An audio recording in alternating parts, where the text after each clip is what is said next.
Hello मेरे प्यारे बच्चों। देखो आज का जो आपका टॉपिक है वो कथन निष्कर्ष का सेकंड पार्ट है प्यारे बच्चों। तो जो आपका पहला टॉपिक है प्यारे प्यारे बच्चों वो मैंने आपको कंप्लीट करा दिया, जिसमें आपको न्याय निगमन के नाम से आपको चैप्टर मिलेगा आपकी प्रैक्टिस बुक के अंदर। और जो आपका ये चैप्टर है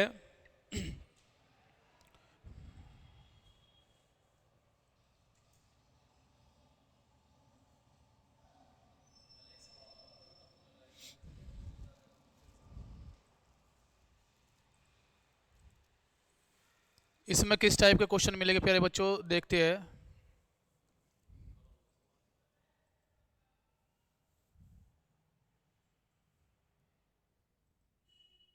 आपकी स्क्रीन पर जो है क्वेश्चन दिया हुआ है, इसको देखो, क्वेश्चन को समझो।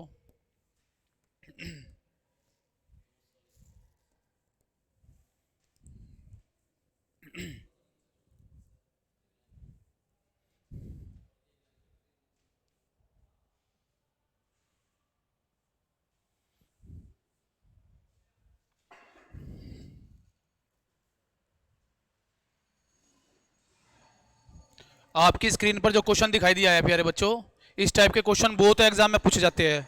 आपके जीडी के एग्जाम में भी सीजीएल ये सीपीओ का, ये एमटीएस का या सीएचएसएल वगैरह का, या आपका जो है बहुत सारे क्वेश्चन होते हैं। सभी को नमस्ते, सभी को राम राम, सभी को जय हिंद जय भारत। चलो प्यारे बच्चों देखते हैं। देखो ये जो आपके क्वेश्चन है ना, ये जो आपके क्वेश्चन है ये सेकंड पार्ट है। इसका पहला पार्ट जो आपने पढ़ा था, पहला पार्ट वो था न्याय निगमन। न्याय निगमन उसमें भी प्यारे बच्चों मैंने आपको क्वेश्चन कराने के तरीके बताए थे, लेकिन आज का जो पार्ट है ये वेरी वेरी मोस्ट इंपोर्टेंट है आपके लिए। ये जो आपका पार्ट है वेरी वेरी मोस्ट इंपोर्टेंट है। इसमें क्या है कि जो आपका एग्जामिनर होता है वो केवल एक ही बात में अपना पूरा वाक्य, पूरा सेंटेंस कह देता है, उसके बाद आपको निष्कर्ष देता है, कंक्लूजन, और फिर उसी स्टेटमेंट के आधार पर आपको जो है अपने कंक्लूजन, मतलब आपके आपके जो निष्कर्ष होते हैं वो निर्धारित होते हैं। जैसे आपका ये पहला क्वेश्चन था, इसके लिए ये क्या कह रहा है क्वेश्चन के अंदर, आक्रामक जानवरों का प्रशिक्षण बड़े ध्यान और प्यार से करना चाहिए। निष्कर्ष, अधिकांश प्रशिक्षित कुत्ते आक्रामक होते हैं, जानवर हमेशा आक्रामक होते हैं। इन क्वेश्चनों को करने के लिए मेरे प्यारे बच्चों मैं आपको केवल और केवल 2 सेकंड या 3 सेकंड में आपको आंसर बताने का तरीका बता रहा। इनमें कैलकुलेशन वगैरह नहीं होती, इनमें जोड़ घटा गुणा भाग वगैरह नहीं होती है, लेकिन इसको पहचानने का और इन क्वेश्चनों को करने का आपको एक इतना बेहतरीन और सबसे बेस्ट मेथड आपको बता रहा हूं। इसके लिए आपको क्या करना होगा, इसके लिए आपको केवल और केवल जो ये आपके नियम मैंने आपको बताया, रूल्स आपको बताए हैं, इनको आपको जो है एक बार ध्यान से पढ़ना होगा। जो ये आपके रूल्स वगैरह है ये मैंने आपको इनका पूरा निचोड़ लेकर आया हूं प्यारे बच्चों। ये जो है इनका पूरा निचोड़ आपको लेकर आया हूं। बस आपको ये जो रूल है आपको ये रूल ध्यान रखने हैं बस। देखो पहला रूल क्या है, फर्स्ट रूल ये है कि कथन से सीधे संबंध रखने वाला सकारात्मक निष्कर्ष आपका सत्य होगा। बस अगर आपका निष्कर्ष आपके स्टेटमेंट से रिलेशन है, सीधा डायरेक्ट संबंध है, उसका डायरेक्ट कनेक्शन है, तो वो आपका सत्य माना जाएगा। लिखा हुआ है कथन से सीधे संबंध रखने वाला सकारात्मक निष्कर्ष क्या होगा प्यारे बच्चों, सत्य होगा। बस आपको ये क्या करना है, इन नियम कानून को थोड़ा सा ध्यान रखना है और फिर क्वेश्चन करेंगे हम आराम से। भूत और भविष्य पर आधारित निष्कर्ष गलत होगा। जो भूत पर मतलब आपके पास्ट पर आधारित निष्कर्ष होगा वो भी गलत होगा, और जो आपके भविष्य मतलब फ्यूचर पर आधारित होगा वो भी आपका गलत माना जाएगा। कथन निष्कर्ष के लिए पूरा निचोड़ लेकर आया हूं। 6 नियम आपको याद करने हैं, 6 नियम आपको फॉलो करने हैं, और प्रत्येक क्वेश्चन का आंसर आप सेकंडों में दोगे प्यारे बच्चों। इसमें आपको ज्यादा सोचने के लिए ना तो बाध्य होना पड़ेगा और ना ही किसी प्रकार के क्वेश्चन में आपको कैलकुलेशन करने की जरूरत पड़ेगी, क्योंकि ये कैलकुलेशन बेस के क्वेश्चन होते ही नहीं प्यारे बच्चों। कथन से सीधे संबंध रखने वाला सकारात्मक निष्कर्ष आपका सत्य होगा। भूत पास्ट से रिलेटेड और फ्यूचर से रिलेटेड आपका जो निष्कर्ष होगा वो भी गलत होगा। आपका सरकारी कानून, सरकारी आदेश, सरकारी विज्ञप्ति और संवैधानिक कानून पर आधारित निष्कर्ष हमेशा सत्य माना जाएगा। सरकारी कानून से रिलेटेड, सरकारी आदेश से रिलेटेड, सरकारी विज्ञप्ति से रिलेटेड आपका, और संवैधानिक कानून, संविधान के अनुसार जो कानून है उस पर आधारित, उससे रिलेटेड आपका निष्कर्ष हमेशा सत्य माना जाएगा। संभावनाओं पर और अनुमान पर आधारित निष्कर्ष गलत होगा। इसमें ये वाला आपका जो फोर्थ रूल है, इसमें ये आपका जो है ये गलत होगा। जो आपका संभावनाओं पर और अनुमान पर आधारित निष्कर्ष है वो गलत माना जाएगा। सार्वभौमिक सत्य पर आधारित निष्कर्ष सत्य होंगे। अकेला, एकमात्र, मात्र, सदैव, सभी, हमेशा, अधिकतर, अधिकांश, प्राय, आमतौर से, आदि पर आधारित, जो ये शब्द आएंगे ना आपके, इन शब्दों से रिलेटेड क्वेश्चन आपका जो निष्कर्ष है वो हमेशा गलत माना जाएगा। अब आप पहले वाले क्वेश्चन पर आ जाओ मेरे प्यारे बच्चों। पहला क्वेश्चन देखते हैं, यहां ध्यान देते हैं। आक्रामक जानवरों का प्रशिक्षण बड़े ध्यान और प्यार से करना चाहिए। मैं आपको एक चीज बता रहा हूं प्यारे बच्चों, ना तो आपको कथन पढ़ने की जरूरत पड़ेगी, केवल और केवल निष्कर्ष देखोगे, तुरंत की तुरंत अपना आंसर मार दोगे। आपको कथन कब पढ़ना है? आपको कथन तब देखना है जब आपको निष्कर्ष देखना है कि कथन से रिलेटेड है या नहीं है, कथन से उसका संबंध है या नहीं है। अगर है तो सही है, अगर नहीं है तो गलत है। तो देखते हैं इसका निष्कर्ष। पहला निष्कर्ष देखते हैं। अधिकांश प्रशिक्षित कुत्ते आक्रामक होते हैं। आक्रामक का मतलब अग्रेसिव। अधिकांश प्रशिक्षित कुत्ते आक्रामक होते हैं। अब एक बात बताओ, हमने कोई कुत्ता पाल लिया, उसको ट्रेंड कर रहे, वो हमारे लिए तो सही है, हमारे लिए वो आक्रामक अग्रेसिव नहीं है, लेकिन अनजान लोगों के लिए जो हमारे घर आते हैं उनके लिए तो वो आक्रामक ही होगा प्यारे बच्चों। तो ध्यान देंगे, मैं आपको केवल और केवल शब्द बताए जिनमें प्राय, एकमात्र, अकेला, अधिकांश, अधिकतर, प्राय, हमेशा, सदैव, आमतौर पर आदि शब्द आते हैं, तो वो आपको गलत काट देना है। अधिकांश प्रशिक्षित कुत्ते आक्रामक होते हैं, इसका मतलब इसके अंदर आ गया अधिकांश, ये ऑटोमेटिक क्या हो जाएगा? गलत। अब बात आती है, जानवर हमेशा आक्रामक होते हैं। जरूरी नहीं है, जरूरी नहीं है कि हमेशा ही आक्रामक हो। जानवर हमेशा आक्रामक नहीं होते हैं। इसने दे दिया इसके अंदर हमेशा, और आपको रूल में पढ़ाया था जिन शब्दों के अंदर अकेला, एकमात्र, मात्र, सदैव, सभी, हमेशा, अधिकतर, अधिकांश, प्राय, आमतौर से आदि शब्द आते हैं, तो वो ऑटोमेटिक आपका गलत हो जाएगा। तो इसका मतलब आपका सेकंड निष्कर्ष भी गलत हो गया। पहला निष्कर्ष आपका गलत हो गया क्योंकि अधिकांश आया हुआ है। दूसरा निष्कर्ष आपका गलत हो गया, पहले निष्कर्ष में आया हुआ है अधिकांश। क्या आया हुआ है प्यारे बच्चों? अधिकांश। दूसरे वाले निष्कर्ष के अंदर क्या आया हुआ है? हमेशा। क्या आया हुआ है प्यारे बच्चों? हमेशा।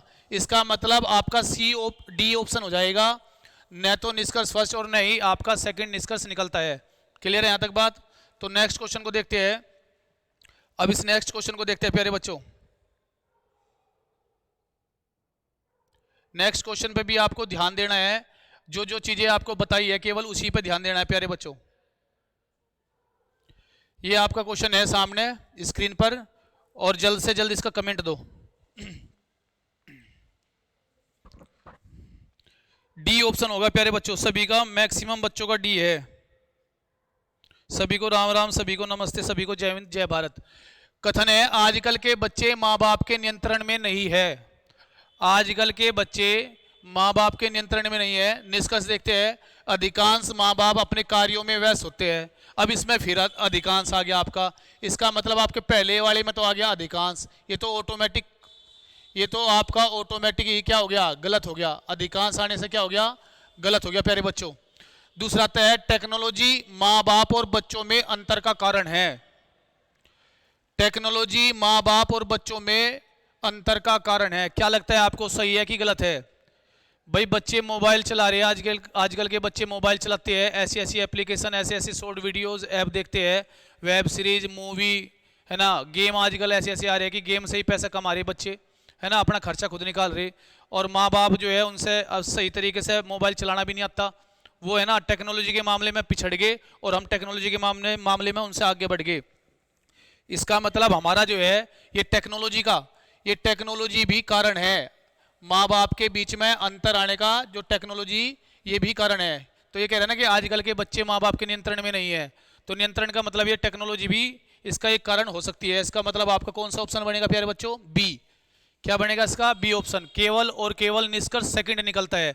आपको नियम कानून याद रखने हैं, 6 नियम आपको बताए, आपका देखते ही आंसर आ जाएगा। इसमें ज्यादा सोचना नहीं है, जोड़ घटा गुणा भाग वर्ग वर्गमूल घन घनमूल नहीं इसमें करना है।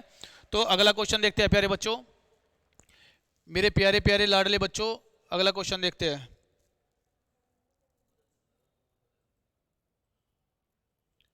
ये देखते हैं अगला क्वेश्चन।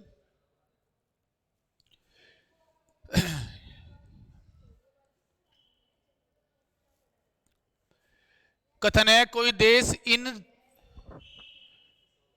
कथन है बेटा कोई देश इन दिनों पूरी तरह से आत्मनिर्भर नहीं है। देखो ये जो आपका है ना मिस प्रिंट हुआ है, ये लिखा हुआ है दोनों, दोनों का मतलब नहीं, ये दिनों का मतलब है। ये यहाँ क्या है, दिनों, इन दिनों कोई देश इन दिनों पूरी तरह से आत्मनिर्भर नहीं है, मतलब वो सेल्फ डिपेंड नहीं है, सारा खर्चा अपने आप नहीं निकाल सकता। अगर किसी के घर में सारा खर्चा अपने आप ही निकल रहा तो बाहर खरीदने की जरूरत नहीं पड़ने की। देखो निष्कर्ष पहला, आमतौर पर देशवासी आलसी हो गए हैं। क्या ये जरूरी है? आमतौर पर देशवासी आलसी हो गए हैं। जब हम सड़कों पर चलते हैं, घर से बाहर निकलते हैं तो सारी दुनिया में दौड़ती भागती नजर आती है। कोई पैसा कमाने की होड़ में, कोई नौकरी की, कोई कामयाबी की होड़ में, तो दौड़ती भागती कोई आलकसी तो हमें दिखाई देता। हम खुद सबसे बड़े आलकसी है भैया।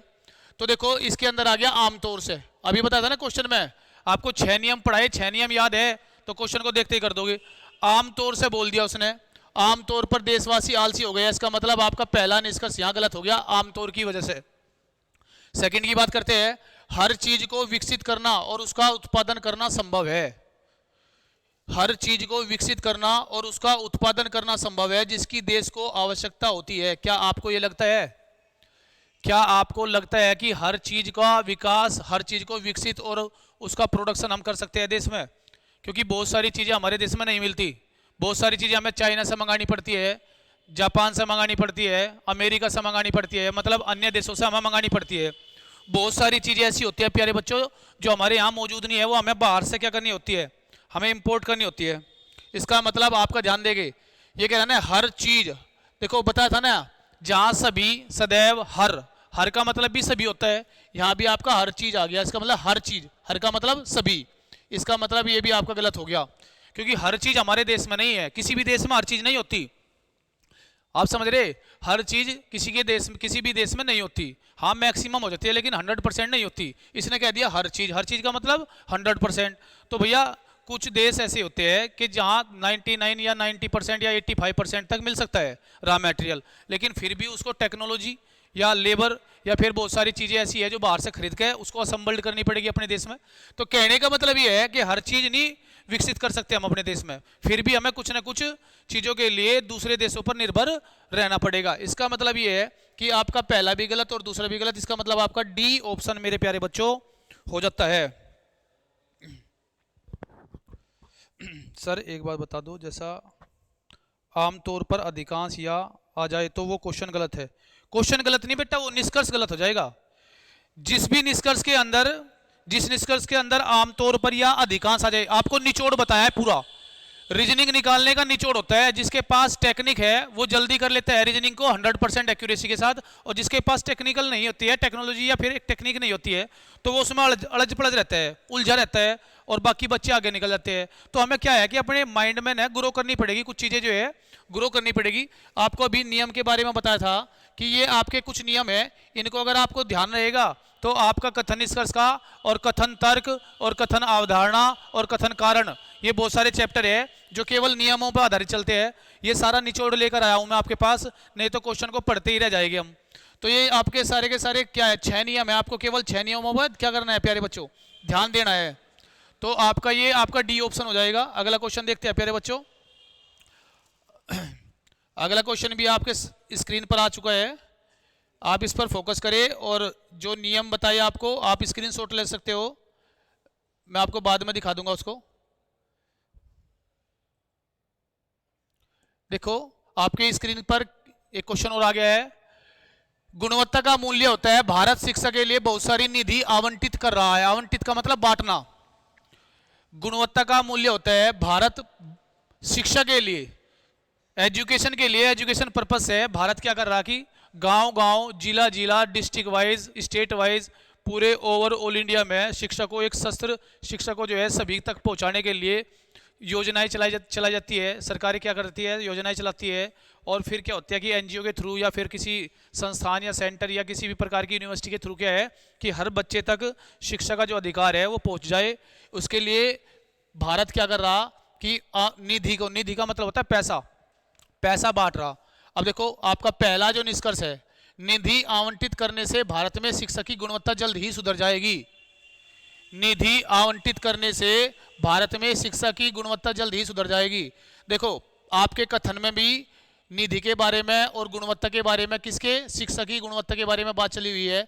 और आपके निष्कर्ष, पहले निष्कर्ष में भी गुणवत्ता के बारे में बात चली हुई है प्यारे बच्चों। इसका मतलब हमारा पहला निष्कर्ष रिलेटेड है, डायरेक्ट संबंध रख रहा, डायरेक्ट संबंध रख रहा किससे, कथन से। इसका मतलब हमारा पहला निष्कर्ष जो है वो डायरेक्ट रिलेशन में है, किसके साथ, कथन के साथ, स्टेटमेंट के साथ। इसका मतलब जो आपका निष्कर्ष कथन से संबंध होगा तो वो आपका क्या हो जाएगा प्यारे बच्चों, वो आपका हो जाएगा सही। जो निष्कर्ष आपका कथन से संबंध रखता है वो आपका क्या हो जाएगा, बिल्कुल सही हो जाएगा। सेकंड को देखते हैं, अकेले वित्त पोषण। अकेले वित्त पोषण शिक्षा की गुणवत्ता में वृद्धि कर सकता है। अकेले वित्त विभाग आपका, जो आपका रिवेन्यू डिपार्टमेंट है आपका, उसकी बात चल रही है कि वो अकेले जो है शिक्षा की गुणवत्ता में वृद्धि कर सकता है। क्या आपको ऐसा लगता है? और फिर आपको एक बात बता रहा, रूल में अकेले अगर आपका आ गया, अकेला आ गया, एकमात्र आ गया, मात्र आ गया, मतलब यहाँ ये क्वेश्चन, ये आपका निष्कर्ष ऑटोमेटिक गलत हो जाएगा। लेकिन अगर वैसे भी देखोगे, अगर आप सेंस लगाओगे, अकेले वित्त, केवल वित्त आयोग ही या वित्त पोषण विभाग ही आपका जो है शिक्षा का स्तर नहीं सुधार सकता। जब तक आपका स्कूल स्तर तक, प्राथमिक विद्यालय तक है ना, तब तक आपका जो है शिक्षा का स्तर नहीं सुधरने का, जब तक गांव ये चीज़ें बच्चे, हर प्रत्येक बच्चे तक नहीं जाती है। तो इसका मतलब ये कह रहा कि अकेले, अकेला आ गया, जहां अकेला आ जाएगा, मात्र आ जाएगा, एक मात्र आ जाएगा, वो ऑटोमेटिक गलत हो जाएगा। इसका मतलब आपका सेकंड निष्कर्ष गलत हो गया प्यारे बच्चों। अब आपका बचा पहला निष्कर्ष। इसका मतलब हमारा ए ऑप्शन हो जाएगा, हमारे क्या हो जाएगा, ए ऑप्शन हो जाएगा प्यारे बच्चों। बिल्कुल सभी बच्चों का बिल्कुल सही है। अगला क्वेश्चन देखते हैं प्यारे बच्चों। अगला क्वेश्चन भी आपको ध्यान से करना है, समझ के करना है क्वेश्चन को। 6 नियम आपको बता दिए है। भूत भविष्य पर आधारित निष्कर्ष आपका क्या हो जाएगा, गलत हो जाएगा। भूत भविष्य पर आधारित निष्कर्ष आपका क्या होता है, गलत।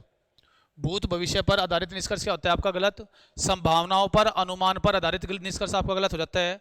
जिस निष्कर्ष के अंदर मात्र, एकमात्र, अकेला, सदैव, सदा, हमेशा, प्राय और ये क्या बोलते हैं इसको, आमतौर से आदि शब्द आते हैं तो भी वो गलत हो जाता है।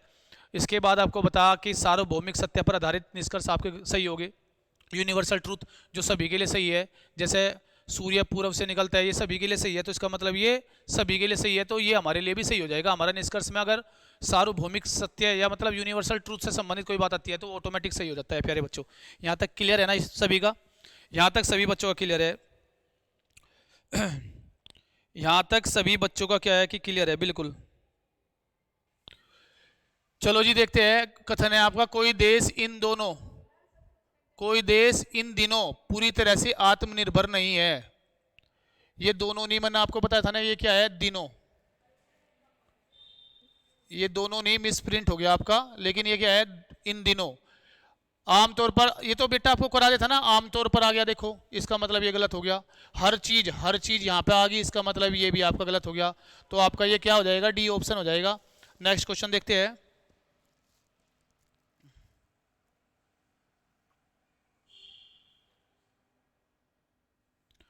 नेक्स्ट क्वेश्चन आपका, राजनीति में धन महत्वपूर्ण भूमिका निभाता है।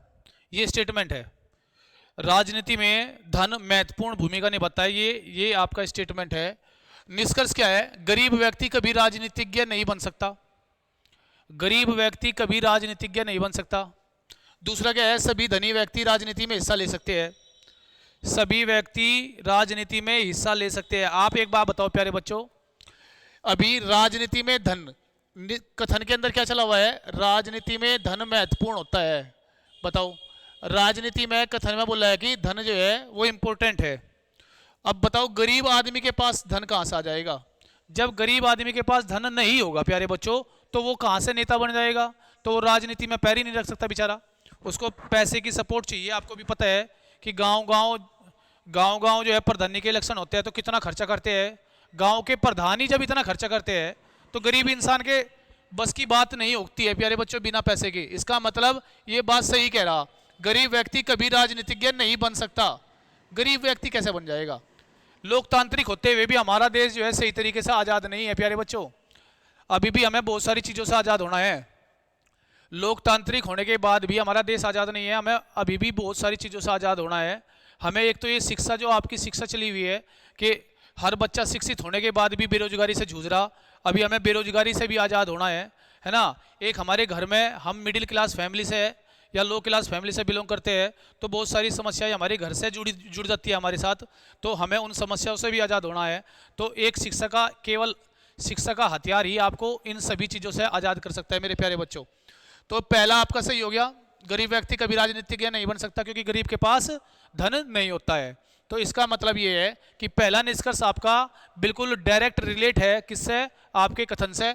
सेकंड की अगर बात करो, आप सभी धनी व्यक्ति राजनीति में हिस्सा ले सकते हैं, सभी धनी व्यक्ति राजनीति में हिस्सा ले सकते हैं। अभी मैंने आपको बताया अगर आप लगाओगे तो सारे के सारे धनी व्यक्ति थोड़ी लेंगे, राजनीति में तो आता ही नहीं कोई, राजनीति में तो मजबूरी में आता है। या फिर दूसरी बात, यहाँ की राजनीति, भारत की राजनीति थोड़ी अलग है, भारत की राजनीति बड़ी अलग है। हमारा जो टाइम है वो स्टूडेंट लाइफ का है, विद्यार्थी जीवन का है, तो हमें दो चीज़ों से दूर रहना है। पहली चीज़ क्या है कि पहली चीज़ आपकी राजनीति है, आप राजनीति शास्त्र को पढ़ो ना कि इसको अप्लाई करो, है ना। दूसरी चीज़ क्या है प्यारे बच्चों, जो आपके डिबेट वगैरह चलते हैं ना न्यूज़ पे, न्यूज़ चैनल पे बहुत सारी डिबेट चलती है, एक तरफ हो गया हिंदू का, एक तरफ हो गया मुस्लिम का, एक तरफ हो गया किसी और का, कभी किसी और का, उनसे आप दूर रहो क्योंकि वहाँ बड़े ना समझ लोग जाते हैं उधर। तो कोई दिक्कत नहीं है, सभी धनी, देखो इसमें क्या आ गया, सभी आ गया, इसके अंदर सभी आ गया, तो इसका मतलब ये ऑटोमेटिक आपका गलत हो गया। तो हमारा केवल और केवल पहला निष्कर्ष निकलता है मेरे प्यारे बच्चों। इसका मतलब हमारा केवल और केवल क्या निकलता है, पहला निष्कर्ष निकलता है। चलो क्वेश्चन देखते हैं, नेक्स्ट क्वेश्चन को देखो। नेक्स्ट क्वेश्चन आपका, ये क्वेश्चन तो नहीं है लेकिन ये तो आपका क्या है, कोर्स है मेरे प्यारे भाइयों, सतह से फतेह तक आपका मैथ्स का फाउंडेशन बैच है। ये तो 399 में, ये तो शिवम सर ने आपको बता दिया होगा। और ये भी आपका जो है जीएस का फाउंडेशन बैच है, ये भी आपको शिवम सर ने बता दिया होगा। नेक्स्ट क्वेश्चन को देखते हैं। आज तो सारे क्वेश्चन ऐसे ही करने पड़ेंगे, ऊपर से नीचे लेकर आने पड़ रही। कोई बात नहीं, आपको क्वेश्चन दिखाई दे रहा, नहीं आपको क्वेश्चन दिखाई दे रहा प्यारे बच्चों। आपके सामने जो क्वेश्चन है ध्यान देंगे, ये कह रहा है कि कथन है बाजार में सोने की कीमतें बढ़ती जा रही है। बाजार में सोना जो है वो महंगा होता जा रहा है, उसकी कीमतें जो है, उसकी कीमत जो है, वैल्यू जो है वो बढ़ती जा रही है। अगर कोई चीज़, किसी चीज़ की वैल्यू बढ़ती चली जाएगी, आप बताओ। अभी कुछ समय पहले क्या हुआ था कि कुछ समय पहले प्याज के भाव बढ़ गए थे, 200 रुपये किलो, 300 रुपये किलो, 400 रुपये किलो तक प्याज पहुंच गई थी। तो क्या हुआ था कि प्याज के इतने महंगे रेट होने की वजह से आम लोगों तक प्याज की पहुंच ही खत्म हो गई थी, आम लोगों तक प्याज को खरीदना बड़ा मुश्किल हो गया था प्यारे बच्चों। इसका मतलब आम लोगों के लिए प्याज एक दुर्लभ वस्तु हो गई थी। दुर्लभ मतलब जो कभी कभी दिखाई देने वाली चीज़। तो जब प्याज के रेट 200-300 रुपये किलो हुए ना प्यारे बच्चों, तो लोगों ने सलाद में प्याज खानी बंद कर दी, और सब्जियों का तड़का जो था उसमें भी प्याज आनी बंद होगी। अपना जीरे का तड़का मारा और सलाद में जो है प्याज की जगह ले लिया किसने, मूली ने। 4-5 रुपये किलो मूली आती थी, अपना मूली चल रही थी सलाद में।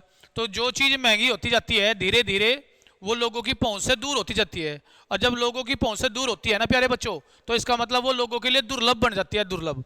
तो बताओ, ये कह रहा है कि सोना एक दुर्लभ वस्तु बनता जा रहा है। बिल्कुल है, अगर कथन में आपकी सोने की कीमतें बढ़ रही तो वो लोगों के लिए दुर्लभ ही बन जाएगा। दुर्लभ का मतलब है कभी कभी।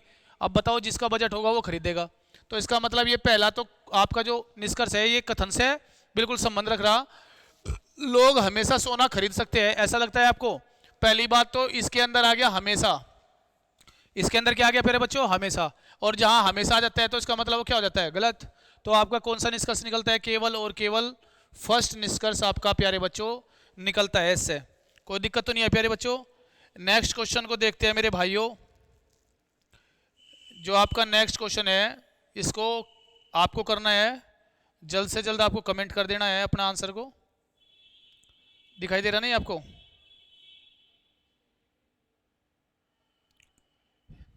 ठीक है, तो ये देखते हैं क्वेश्चन आपका। कथन क्या कह रहा है ये,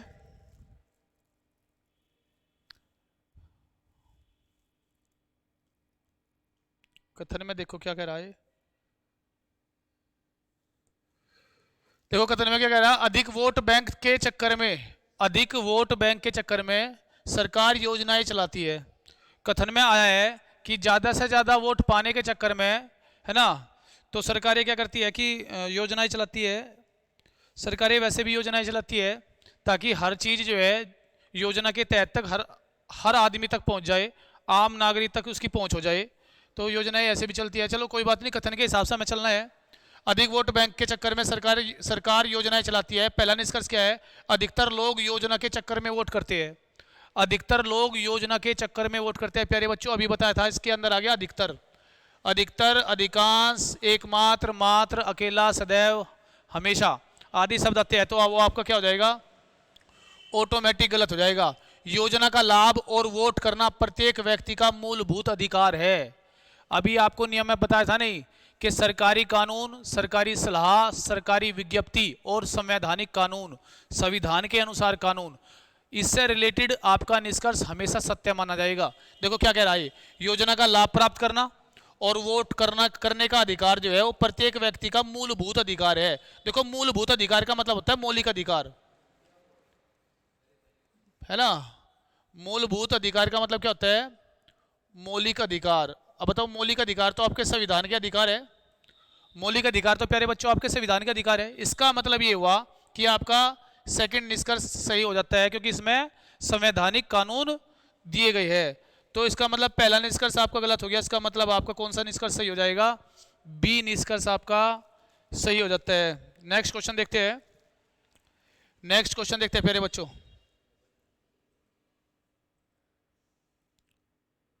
देखो आपके सामने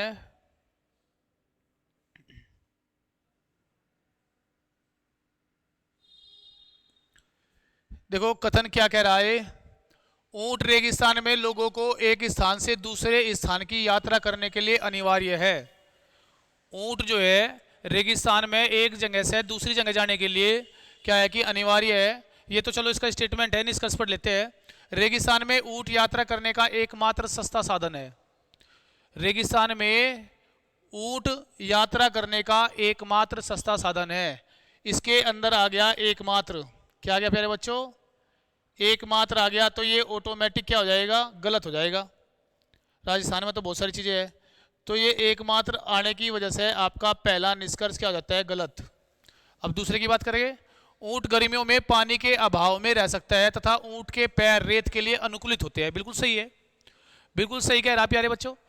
ऊंट जो है वो रेगिस्तान के लिए अनुकूलित होता है। ऊंट बिना पानी पिए भी काफ़ी दिनों तक रह सकता है। और साथ में ऊंट के जो पैर होते हैं ना, नीचे के जो पंजे होते हैं, पंजे पैर, वो क्या होते हैं? गद्दीदार होते हैं, गद्दीदार। तो रेत से वो फिसलते नहीं, रेत पर फिसलते नहीं। अगर आप जाओगे ना तो आप जो है फ्रैक्शन लगाओगे, घर्षण लगाओगे तो आपके पैर फिसलेंगे। तो जो इधर जो जमुना के और ये गंगा के पास के जो इलाके हैं, इधर ज़मीनें कैसी है? हाँ, धरती जो है ज़मीन बिल्कुल वो रेतीली टाइप की है। तो वहाँ दौड़ लगाने वाले बच्चों के पैर जो है क्या होते हैं? पीछे फिसलते रहते हैं। रेत पर बैलेंस नहीं बन पाता। लेकिन ऊंट जो है उसके पैर होते हैं गद्दीदार, उसकी वजह से। ये आपकी साइंटिफिक चीज़ है। और जो वैज्ञानिक तथ्य होते हैं ना वो सही होते हैं। इसमें आपके निष्कर्ष के अंदर अगर वैज्ञानिक तथ्य आ जाते हैं, साइंटिफिक अगर स्टेटमेंट आ जाता है तो वो आपका बिल्कुल सही होता है। ये बात बिल्कुल सही कही है। तो यहाँ बात आती है कि कौन सा निष्कर्ष आपका सही बैठता है। तो बताओ प्यारे बच्चे, कौन सा निष्कर्ष आपका सही बैठता है? B option. मैक्सिमम बच्चों का क्या है कि बी ऑप्शन है। बिल्कुल सभी बच्चों का बी ऑप्शन है। तो यहां ध्यान देते हैं। अगला क्वेश्चन देखते हैं प्यारे बच्चों। अगले क्वेश्चन को देखते हैं मेरे प्यारे भाइयों बच्चों। ये आपका आ गया, देखते हैं क्या कह रहा है। कथन में स्टेटमेंट क्या कह रहा है कि नगर पालिका ने सामूहिक खर्च का विवरण अखबार में निकाला है ना। नगर पालिका ने सामूहिक खर्च, जो भी नगर पालिका में जो खर्चा हुआ है उसका विवरण अखबार में निकाला है। तो भाई जब सरकारी खर्च का, तो मेरे प्यारे बच्चों, जब सरकारी खर्च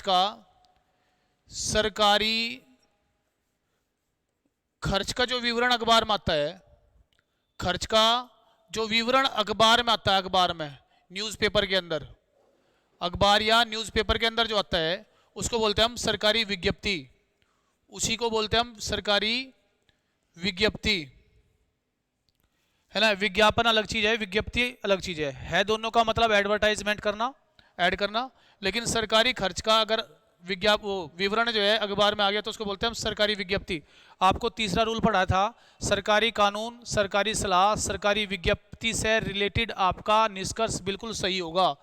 तो भैया चलो जी, पहला निष्कर्ष देखते हैं। सरकार के कामकाज को सरकार के कामकाज को जानना जनता का अधिकार है। बिल्कुल है, क्योंकि ये आपका लोकतांत्रिक देश है और इस लोकतांत्रिक देश का मतलब है लोगों की सत्ता है। यहाँ पे हर प्रत्येक नागरिक की सत्ता है। इसका मतलब प्रत्येक नागरिक को जानने का अधिकार है कि आपका या सरकारी विभागों का खर्चा कैसे जा रहा है। इसका मतलब सरकार के कामकाज को जानना जनता का अधिकार है। इसका मतलब ये आपका मूल अधिकार है, ये आपके संविधान का कानून है, संविधान का अधिकार दिया हुआ है। इसका मतलब पहला आपका सही होता है।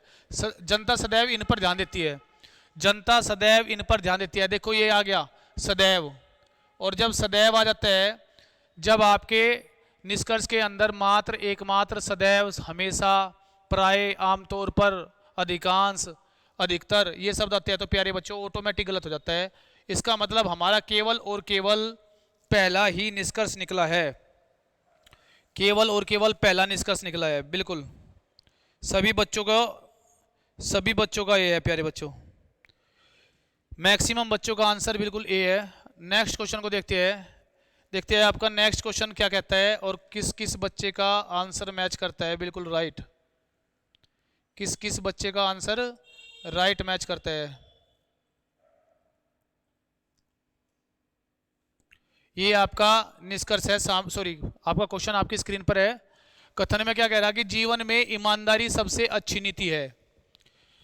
स्टेटमेंट में बोल रहा है कि जीवन में जो ईमानदारी है वो क्या है कि अच्छी नीति है। अब निष्कर्ष पढ़ लेते हैं इसके। पहला निष्कर्ष है, खुश रहने के लिए सभी को ईमानदार होना आवश्यक है। क्या आपको लगता है कि सभी अगर ईमानदार हो जाएंगे तो खुश रह पाएंगे? आधे तो दूसरे के मकान को और दूसरे की पढ़ाई को और दूसरे की नौकरी को देखकर परेशान है, तो वे ईमानदारी कैसे लाएंगे भाई? देखो ईमानदारी, बेईमानी, धोखेबाजी, गद्दारी, साथ देना, ये सारी चीज़ें होती है आपका नेचर, और नेचर बनता है घर से। हमारे माँ बाप जो हमें 6 साल से और 14 साल की एज में जो हमें देते हैं वही हमारा आगे का व्यक्तित्व, पर्सनैलिटी और नेचर के अंदर आ जाता है। देखो कोई भी टीचर आपका नेचर नहीं बना सकता प्यारे बच्चों, नेचर बनता है आपका घर का। घर से आपका नेचर बनकर चलता है, घर से ही आपके बेस, आपकी नींव पड़ती है, और वो नींव कितनी बड़ी बिल्डिंग खड़ी कर सकती है वो डिपेंड करता है कि घर का माहौल और घर की संस्कृति और सभ्यता कितनी हमें मिली है। तो क्या कहता है ये, खुश रहने के लिए सभी को ईमानदार होना आवश्यक है। पहली बात तो इसके अंदर क्या आ गया प्यारे बच्चों, सभी, तो ये ऑटोमेटिक पहले वाला आपका निष्कर्ष गलत हो गया है ना। सभी आते ही क्या हो जाएगा, ऑटोमेटिक गलत हो जाएगा। अब आप देखते हैं दूसरा, अधिकतर लोग ईमानदार होते हैं। अधिकतर लोग ईमानदार होते हैं, अधिकतर बोल दिया इसने। अधिकतर लोग क्या होते हैं, ईमानदार। पता चला कि गांव का गांव जो है धोखेबाज है। अगर आप कामयाब नहीं हुए तो लोग बाग आपको ईमानदार कम और बेईमान ज़्यादा दिखने लगेंगे भाई। कारण क्या होता है कि कामयाब लोगों के लिए सब ईमानदारी है, लेकिन नाकामयाब लोगों के लिए कोई ईमानदारी नहीं होती, आपको पता है। तो जब आपकी जॉब लगेगी तो आपके घर के भी आपके साथ ईमानदारी से, दोस्त भी ईमानदारी से और समाज भी ईमानदारी से लेकर चलेगा आपको। लेकिन अगर आपकी नौकरी नहीं लगी ना तो भैया सबसे पहले तो घर ही साथ छोड़ देगा। बाहर तो बात की बात है, पहले घर ही साथ छोड़ देता है प्यारे बच्चों। अगर 4 भाइयों में से छोटे वाले की जॉब लग रही ना तो घर में उसी की पूछ है, लोग बाग उसी के लिए ईमानदारी से रखेंगे अपना रिलेशन। बाकी तीनों को ऐसे ही देखेंगे जैसे बेवजह घर में जो है कैसे पड़े। अधिकतर लोग आ गया इसके अंदर, दूसरे के अंदर भी क्या आ गया, अधिकतर लोग आ गया। इसका मतलब ये भी आपका गलत हो गया, तो दोनों निष्कर्ष गलत हो गया। इसका मतलब आपका डी ऑप्शन बन जाता है प्यारे बच्चों। इसके अंदर क्या बनेगा, डी ऑप्शन। बिल्कुल सभी बच्चों का डी है, बिल्कुल सभी बच्चों का क्या है प्यारे बच्चों, बिल्कुल डी। नेक्स्ट क्वेश्चन को देखते हैं। ये क्वेश्चन आपको जल्द से जल्द कमेंट करना है अपने लाइव चैट के अंदर और मैच कर लेना है। तो यहां ध्यान देते हैं। देखो आपका बिल्कुल निचोड़ लेकर आया हूं मैं, कथन निष्कर्ष का निचोड़, इससे ज्यादा निचोड़ नहीं होता प्यारे बच्चों। इससे ज्यादा तो क्या है कि आपकी बुक्स भरी हुई है, आप कैसे भी करो उसमें सोचना भी पड़ेगा और टाइम भी देना पड़ेगा। स्टेटमेंट क्या कहता है, सभी धनी व्यक्ति जीवन में खुश रहते हैं। सभी धनी व्यक्ति जीवन में खुश रहते हैं, ये तो स्टेटमेंट है, कथन है। चलो कथन के हिसाब से निष्कर्ष को देख लेते हैं। धन और खुशी का सदैव सीधा संबंध रहा है। धन और खुशी का सदैव सीधा संबंध रहा। क्या आपको ऐसा लगा कि किसी के पास धन है तो वो खुश है? क्या आपको लगा किसी के पास धन नहीं है तो वो दुखी है? देखो, जिसके अंदर ना सेटिस्फैक्शन होता है, संतुष्टि, वो अपने 10,000 रुपये पर महीने की सैलरी में भी संतुष्ट रहेगा। और जिसको संतुष्टि नहीं होती ना प्यारे बच्चों, वो 1.5 लाख रुपए महीना कमाओ, 2 लाख रुपए महीना कमाओ, तब भी उसको सेटिस्फैक्शन नहीं मिलेगा, संतुष्टि नहीं होती। संतुष्टि चलती है अपने आप से, जिसको बोलते हैं हम आत्मसंतुष्टि। समझ रहे? जो ऋषि मुनि हुए, जो बड़े बड़े ऋषि मुनि और महात्मा लोग हुए, क्या उनके पास धन है? क्या वे खुश नहीं है? क्या वे सुखी नहीं है? खुश रहने के लिए जरूरी है क्या? खुश रहने के लिए जरूरी है कि जो भी चीजें आपके पास है उन चीजों से समझौता करके जीवन में आगे बढ़ना, यही खुशी का सबसे बड़ा राज भी है और सीक्रेट भी है। देखते हैं धन और खुशी का सदैव सीधा संबंध। देखो सदैव आ गया ना, जिसके अंदर एकमात्र मात्र सदैव हमेशा प्राय आमतौर पर आते हैं तो वे ऑटोमेटिक गलत होता है। पहला निष्कर्ष आपका गलत हो गया। अब यहां बात आती है, पहले धनी लोग खुश नहीं थे। पहले धनी लोग खुश नहीं थे। अगर आपके निष्कर्ष में भूत की बात, पास्ट की बात या भविष्य की बात हुई है तो वो ऑटोमेटिक गलत हो जाएगा। देखो ये क्या क्या कह रहा, पहले धनी लोग खुश नहीं थे। थे का मतलब ये चला गया पास्ट में। अब बताओ पास्ट की बात कैसे करेंगे हम? ये ऑटोमेटिक गलत। तो पहला भी आपका गलत और दूसरा भी आपका गलत। इसका मतलब आपका डी ऑप्शन हो जाएगा प्यारे बच्चों, डी ऑप्शन। नेक्स्ट क्वेश्चन को देखते हैं प्यारे बच्चों, नेक्स्ट क्वेश्चन को देखते हैं मेरे भाइयों। देखते हैं क्या कह रहा है ये स्टेटमेंट में। देखो क्या कह रहा, कथन में देखो क्या कहा इसने। विकास 70 वर्ष की आयु में व्यायाम करता है। विकास 70 वर्ष की आयु में क्या करता है? एक्सरसाइज, व्यायाम। चलो ये तो स्टेटमेंट में बोल रहे हैं, निष्कर्ष देखते हैं। व्यायाम करना स्वास्थ्य के लिए लाभप्रद है। व्यायाम करना स्वास्थ्य के लिए क्या है? लाभप्रद। बिल्कुल सही है। ये तो सार्वभौमिक सत्य है, आपका यूनिवर्सल ट्रूथ है ना? ये तो आपका यूनिवर्सल ट्रूथ है प्यारे बच्चों। व्यायाम करना स्वास्थ्य के लिए लाभप्रद है, हमेशा है। अगर आप व्यायाम करोगे तो बहुत सारे फायदे हैं। व्यायाम करोगे तो आपके अंदर जो है, एक तो आप एक्टिव रहोगे, है ना? दूसरी बात क्या है कि प्यारे बच्चों, व्यायाम करने से आपका जो एज फैक्टर है वो भी धीरे धीरे कम हो जाता है। कभी कभी आपने देखोगे कि आपके आसपास जो है, जो लोग मेहनती है, मेहनत करते हैं, व्यायाम करते हैं, रोज खेत में मेहनत कर रहे, तो उनकी बेचारियों की एक्सरसाइज ही खेत में हो जा, तो तुमने देखा होगा कि वे 10 साल पहले भी ऐसे ही थे, आज भी ऐसी है। किस चीज़ का फ़र्क है? एक्सरसाइज का फ़र्क है। तो एक्सरसाइज बहुत सारी चीज़ों में, तो इसका मतलब है ये आपका यूनिवर्सल ट्रूथ है। और देखो सार्वभौमिक सत्य पर आधारित आपका जो निष्कर्ष होते हैं वे हमेशा क्या होते हैं प्यारे बच्चों? सही माने जाते हैं। अभी देखो इसको क्या कह रहा है, विकास पहले व्यायाम नहीं करता था। अब फिर चले गए हम पास्ट में। करता था का मतलब पास्ट और पास्ट का मतलब गलत। तो आप बताओ मेरे प्यारे बच्चों, हमारा कौन सा ऑप्शन सबसे अच्छा और सुटेबल रहेगा? इसका ए ऑप्शन मतलब आपका पहला ही निष्कर्ष निकलता है। नेक्स्ट क्वेश्चन को देखते हैं। नेक्स्ट क्वेश्चन आपका आपकी स्क्रीन के सामने है प्यारे बच्चों। तो ये कथन में क्या कह रहा है, राज्य सरकारों को अन्य राज्यों से आने वाले प्रवासियों पर रोक लगा देनी चाहिए। इसका मतलब क्या है? जैसे हमारे यूपी से बहुत सारे लोग, बहुत सारी पब्लिक जो है वो दिल्ली में काम कर रहे, दिल्ली में नौकरी कर रहे, है ना? तो हमारे राज्य के, स्टेट के अन्य स्टेट में जाके जॉब करते हैं। बहुत सारे ऐसे हैं जो पंजाब में जाके नौकरी कर रहे, बहुत सारे ऐसे हैं जो हरियाणा में जाके नौकरी कर रहे, और बहुत सारे ऐसे भी हैं जो हरियाणा से हमारे राज्य में आकर नौकरी कर रहे। मतलब हमारे राज्य में पहले से ही पब्लिक है जो स्टेबल है, जो यहीं की है। ऊपर से दिल्ली से आगे, महाराष्ट्र से आगे, बिहार से आगे, छत्तीसगढ़ से आगे, पश्चिम बंगाल से आगे, आपके मध्य प्रदेश से, एमपी से आगे। तो पहले से ही जनसंख्या है, ऊपर से और जनसंख्या। और जब जनसंख्या बढ़ती है तो उसकी डिमांड भी बढ़ती है, उसका खाने का खर्चा भी बढ़ता है, आने जाने का किराया भी बढ़ता है, रहने सहने का खर्चा भी बढ़ता है। तो हर प्रकार का जो है क्या होता है। तो ये कह रहा है कि राज्य सरकारों को अन्य राज्य से आने वाले प्रवासियों पर रोक लगा देनी चाहिए। अब पहला निष्कर्ष देखते हैं इसका। प्रवासियों पर रोक लगने से सरकारों का अधिकतम व्यय रोका जा सकता है। सरकारों का अधिकतम व्यय। अब बताओ प्यारे बच्चों, इसमें क्या आ गया? अधिकतम। जब अधिकतम आ गया तो ऑटोमेटिक क्या खत्म हो गया? पहला निष्कर्ष आपका ऑटोमेटिक क्या हो जाएगा, रॉन्ग हो जाएगा, गलत हो जाएगा। दूसरा देखते हैं, भारत में कहीं भी रहना और बसना प्रत्येक व्यक्ति का मूलभूत अधिकार है। अब फिर आपका संविधान के अधिकार आ गए, आपके जो संविधान के अधिकार, जो संविधान ने आपको अधिकार दिए है वो फिर आ गया, फंडामेंटल राइट्स आ गए आपके। मूलभूत अधिकार का मतलब है संविधान का अधिकार। अब बताओ, कोई भी व्यक्ति भारत में कहीं भी जाके बस सकता है, कहीं भी जाकर रह सकता है, ये तो आपके फंडामेंटल राइट्स है, इसका मतलब ये आपके मूलभूत अधिकार है। फंडामेंटल, सरकारी कानून, सरकारी सलाह, सरकारी विज्ञप्ति और संवैधानिक कानून पर आधारित निष्कर्ष हमेशा सत्य होंगे। तो आपका ये ऑटोमेटिक क्या हो जाएगा प्यारे बच्चों, बिल्कुल राइट और सही हो जाएगा। इसका मतलब आपका दूसरा निष्कर्ष सही है, तो आपका कौन सा ऑप्शन हो जाएगा प्यारे बच्चों, बी ऑप्शन हो जाएगा। नेक्स्ट क्वेश्चन को देखते हैं। नेक्स्ट क्वेश्चन आपका आपकी स्क्रीन के सामने प्यारे बच्चों, बस आपको जो 6 नियम पढ़ाए हैं आप उसके आधार पर क्वेश्चन को करते चले जाओ। 1 सेकंड भी आपको नहीं लगेगा, आपको पता ही नहीं चलेगा कि हम कथन निष्कर्ष पढ़ रहे हैं नहीं, है ना। जो 6 नियम आपको बताए हैं, कौन कौन से नियम बताए हैं। पहला नियम आपको बताया है कि अगर कोई निष्कर्ष आपके कथन से संबंधित हो तो हमेशा सही होगा। अगर आपके निष्कर्ष में भूत की, पास्ट की या भविष्य की मतलब फ्यूचर की बात हुई हो तो भी गलत हो जाएगा।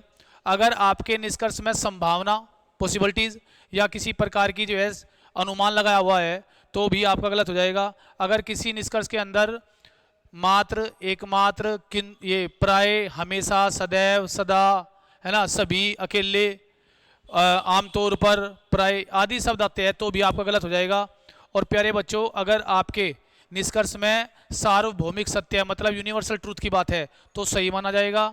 अगर आपके निष्कर्ष में सरकारी कानून, सरकारी सलाह, सरकारी विज्ञप्ति और संवैधानिक कानून की बात है तो भी सत्य माना जाएगा। और आपका सकारात्मक निष्कर्ष भी सत्य माना जाएगा। देखो सामने क्या कह रहा है स्टेटमेंट में, रमेश बचपन से चाय पीता है। कथन में क्या बोला, रमेश बचपन से चाय पीता है। निष्कर्ष में देखते हैं, आमतौर पर लोगों को चाय पसंद है। चाय कौन लेकर आया भारत में, पहले तो भारत के लोग जो है दही, चाय, दूध वगैरह पीते थे। अब ये चाय तो भैया आमतौर पर, पहली बात तो इसमें क्या आ गया, आमतौर पर आ गया, इसका मतलब ऑटोमेटिक क्या हो जाएगा, ये गलत हो जाएगा। आमतौर पर लोगों को चाय पसंद है ना।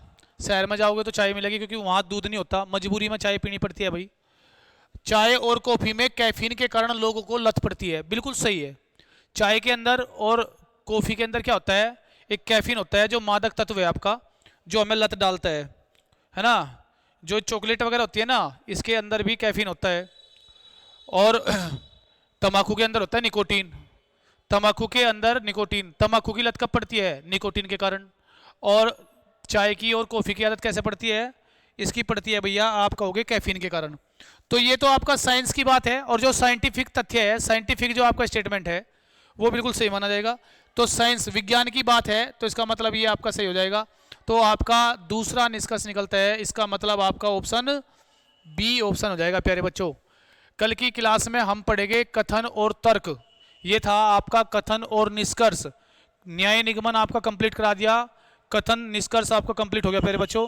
कल की क्लास में मिलते हैं आपको कथन और तर्क के साथ। और जितने भी बच्चे हैं, जितने भी आपके आसपास के बच्चे जो तैयारी में लगे हुए हैं और जिनको हेल्प चाहिए प्रैक्टिस करने के लिए, वो हमारे YouTube चैनल से जुड़ सकता है प्यारे बच्चों। आपके लिए हम रोज़ प्रैक्टिस लेकर आएंगे। मेरी 2 दिन से क्लास नहीं चली, थोड़ा मजबूरी थी, फैमिली प्रॉब्लम की वजह से मैं फंसा हुआ था, लेकिन फिर भी आपकी पढ़ाई कंटिन्यू और रेगुलर चलती रहेगी। ठीक है प्यारे बच्चों, आज की क्लास इतनी रखते हैं। सभी को जो है बेस्ट ऑफ लक। जय श्री राम।